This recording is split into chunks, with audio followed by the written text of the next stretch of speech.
Assalamualaikum Ustadz. Waalaikumsalam warahmatullahi. Saya pernah mendengar ketika sholat rambut perempuan tidak boleh diikat. Sedangkan saya selama ini selalu mengikat rambut ketika sholat dengan alasan biar tidak gerah dan tidak terbiasa menggeraikan rambut. Apakah sholat yang telah saya lakukan diterima? Ya. Begini ceritanya, dalam hadis riwayat Imam Muslim ya dikatakan bahwa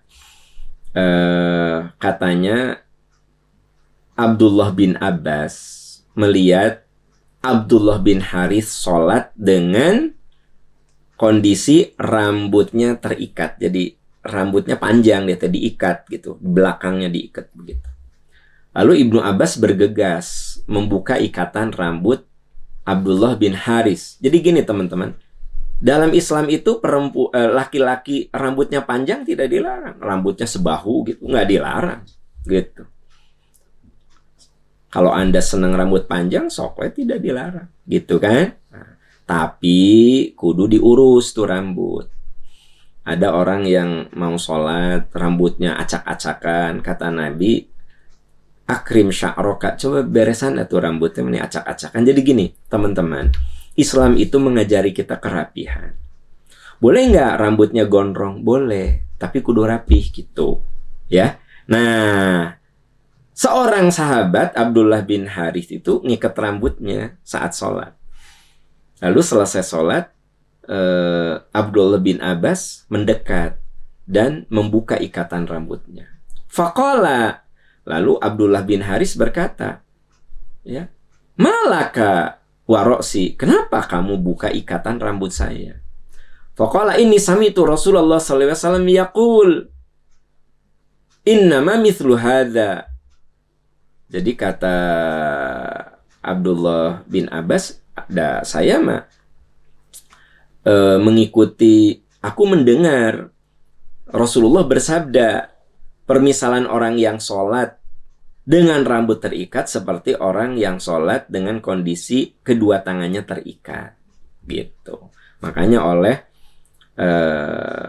Ibnu Abbas, Abdullah bin Haris ini dibuka ikatan rambutnya. Nah, dari kasus itu, pertama, ternyata itu berlaku untuk laki-laki ya. Jadi sholatnya tetap sah. Abdullah bin Abbas tidak nyuruh ulangi lagi, enggak gitu ya. Jadi bagi bapak-bapak, kalau rambutnya panjang ketika sholatnya nggak diikat gitu. Tapi bagi ibu-ibu ya, nah di dalam Nailul Autar Imam Asy-Syaukani mengatakan wa huwa mukhtassun birrijal dunan nisa.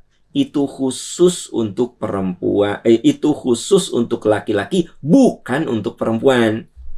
Jadi ibu-ibu yang senang rambutnya diikat-ikat, silahkan saja ya.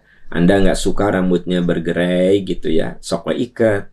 Lagi sholat diikat, di luar sholat diikat, silahkan ya gitu. Wa huwa mukhtassun birrijal dunan nisa.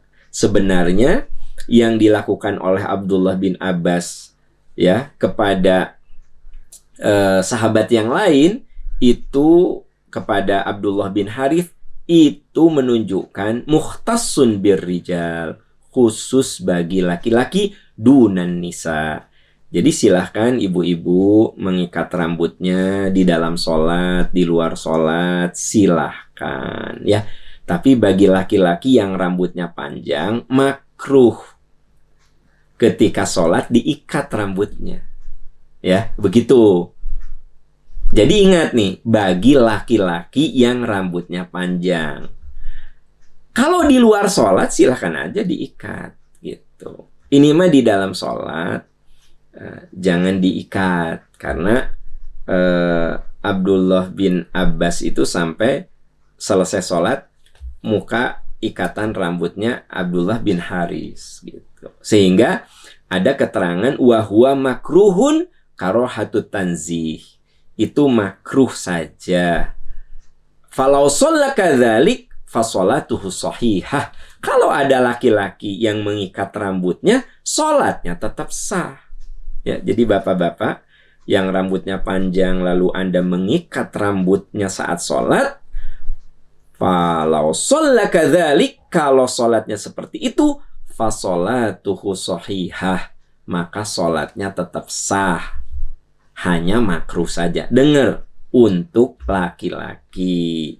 Untuk ibu-ibu, wahwa muhtasun birrijal dunan nisa. Ketentuan ini berlaku tidak untuk perempuan, hanya untuk laki-laki saja. Jadi kalau perempuan mah silahkan saja ya diikat saat sholat.